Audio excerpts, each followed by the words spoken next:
জীবন নানান সময় নানানভাবে প্রবাহিত হয়।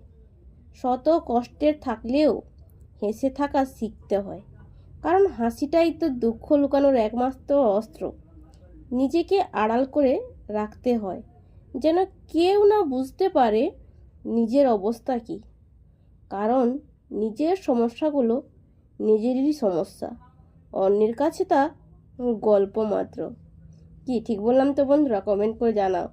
আর দেখো, তোমাদের সাথে একটু কথা শেয়ার করতে করতে আমি কি করছি বলো তো? এটা কি ফল তোমরা কি কেউ জানো?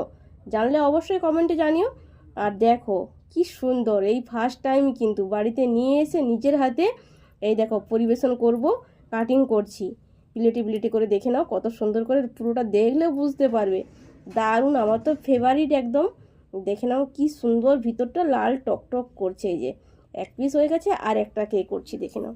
এমন করেই ছাড়াতে হয়। তোমরা যারা এই ফলটাকে ছাড়াতে পারো না, অবশ্যই দেখে নাও কীরকম করে ছাড়াতে হয়, বুঝলে তো? আর তারপরে একবার খেয়ে দেখবে, হ্যাঁ একটু সাথে যদি বিন লবণ মাখিয়ে দাও তো আর দেখতে হবে না, জাস্ট ফাটাফাটি খেতে। আমি এর আগেও খেয়েছি, তাই তোমাদের সাথে আগের থেকে আমি শেয়ার করে দিচ্ছি, বুঝলে তো বন্ধুরা? দারুণ, আমি তো ভীষণ খুশি, ভিতরটা দেখে তো আরও খুশি। হ্যাঁ দেখে নাও শুধু,